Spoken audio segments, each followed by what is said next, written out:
Welcome back. This is part 2 of doing our scar. As you can see, the latex has dried. The outer edge is completely clear. That's why I like this particular kind of liquid latex. You can only really see where the tissue has been built up. So, what we're going to do with this is we're kind of going to be doing the same process that we were... Well, it really depends on how you want to do it. When you have a scar like this, the best thing to do is to actually have a makeup that matches your skin tone. Now for that's something you really probably won't be able to find at like a spirit store, but you can use honestly any kind of makeup that you can get at like a normal like cosmetic makeup. I happen to have my own Ben Nye. This is the Ultra Fair tone. I'm using Ultra Fair because it's on the inside of my arm, doesn't really get a lot of sun, so it's going to be the best thing to coat. And also with scars, the scar tissue tends to be not... You know, really depending on where it's at, it'll be a little bit darker in some spots, it'll be a little bit lighter. So what I'm going to do is, so you can see how this is from the earlier part, it got stuck onto the table. The really cool thing about liquid latex is that, you know, as long as you don't get it on your clothes, I highly recommend you do not get it on your clothes, in your eyes. Like, you got to be very careful if you're doing anything near the eye region. In fact, I'm going to show you a little trick after this that will help when doing any kind of a scar or like a wound on the face. You can actually pre-do the appliance on another part of your body or on something like an orange or a watermelon, just something that has a texture that'll let you peel it off. As long as it's not a fabric or styrofoam is not a very good thing to use. It gets nasty. But like I said, I will show you some techniques. I've got a couple of examples of appliances that I've used in previous projects, but we're actually going to get rid of this guy. He's just going to sit there. So, what we're going to do is we're going to take a fresh Q-tip. We're going to take some of this Ultra Fair, and we're just going to lightly kind of coat this. You can see it has like a yellowish tinge to it after it dries. We're going to take this and just... The key with this makeup, it's all about dabbing. You just want to take it and give it like a downward press.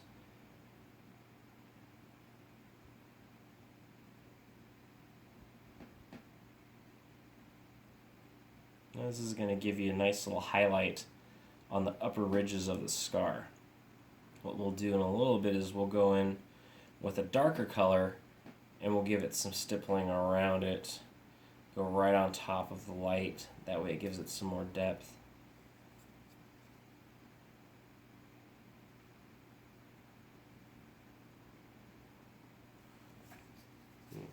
That's enough, actually. You really don't need a whole lot. Like I said, this Ben Nye stuff is really cool. If you end up making like a profession out of this kind of stuff, or if you do it a lot, or if you're really into Halloween, this stuff is a really good investment. And a little bit goes a long way. Now let me see what I've got here as far as other colors. So this one's a little bit... it's not too much darker. We're going to do something different. We're going to take a little bit of our... This is a darker, it's almost like a brown. You can kind of see. But it's got a little bit more of a pink, like a hue to it, so it gets more of a skin tone. I'm going to take the back of this, dab it in just a tiny bit. This one's has been open for a little bit, so you got to mix it a bit. So, we're going to take this and just dab it in a couple spots and give the scar a little bit of tone and texture. As you can see, I'm very lightly touching.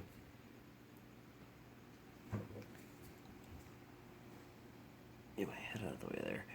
We're just kind of taking it and spinning the brush a little bit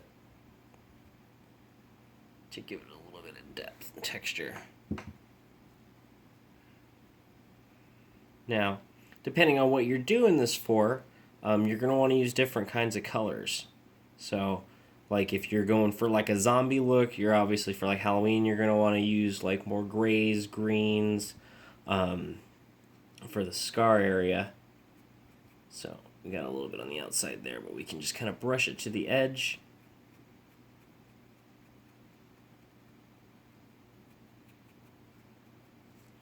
That's really all you need to do on that. Now, what helps with this is the latex is going to tend to want to stick to stuff, especially if you're wearing, like I said, any kind of clothes. Once it's dry, you won't really have an issue with it. But what can help is any kind of a makeup powder. I don't recommend you get any kind of a color makeup powder. You really want to try to stick to like a translucent. This is also a Ben Nye stuff. That's just kind of what I have since I was in makeup school. I had been buying a lot of this stuff. But you can buy something out of like Walgreens or Fry's, wherever you go to shop for makeup. Wherever. Ulta.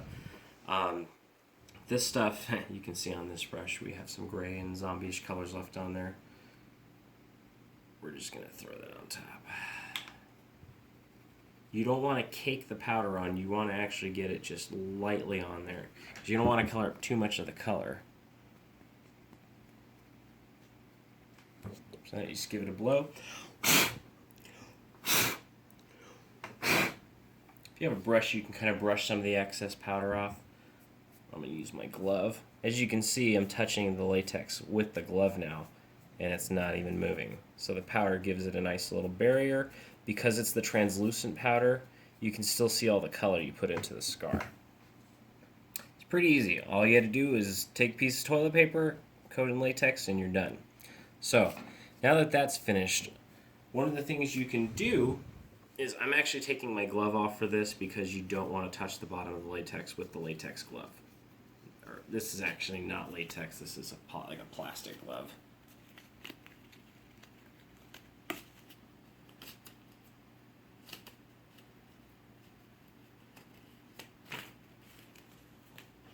What we're going to do is we're just going to simply remove the appliance.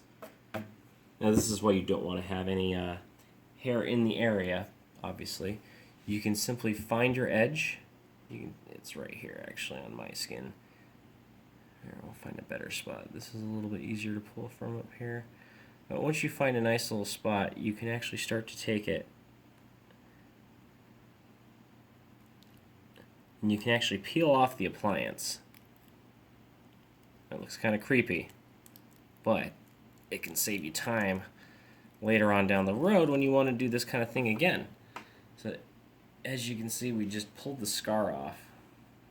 It's a little gross, but this is kind of cool because as you can see, you can take this kind of a thing and you could place it, somewhere across your cheek, for example, like right here. Of course, like I said, you want to shave wherever you're wanting to put it if there's hair near there. Plus, if you have a scar, you're not going to have hair growing there most likely anyway. But these things are really cool. You can play around with them. I'll show you an example of something I used for Halloween last year.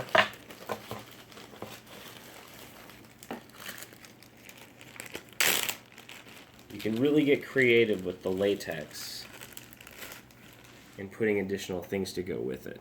These were for Frankenstein's monster scars. Now you can see in there what I actually did was I took shop staples and I clipped the edges off with some wire cutters, the pointy ends, and I used the flat piece to actually adhere it into the latex while it was still wet. So you can see these pieces here. Oh, this piece here, touch that, sorry. So these came out really well. As you can see with these, you can take many different colors and then give it some different texture. I had a very, greenish, grayish complexion for that night for the Halloween party. This blended right into my skin. This, I actually put this all on first and then did the makeup on myself, which helped additionally blend everything when you're coating your entire face. And as you can see, you can even put the blood all along where the stitching was. You can get some really good detail on these where you can see the staples. Those are really cool. I liked how this project came out. But you can really get creative with liquid latex, and you can make a lot of cool little things with it as far as your makeups. I like to use these if you ever buy any kind of a prosthetic piece at a Halloween shop. The liquid latex helps. I actually use that stuff instead of spirit gum. The spirit gum with my skin, I sweat so much that it just dissolves the spirit gum adhesive. So with the liquid latex, it actually holds much better to my skin, and I prefer it so that the pieces don't actually fall off. Sometimes I'll use a combination of the two, but more likely I'll just use a little bit of liquid latex because that, again, a little goes a long way. and it's easy to reapply. So that kind of concludes the scar effects portions of the video. On the next one, I'll be showing you how to do some like bloody wounds. That's the fun stuff. So we'll see you in a little bit.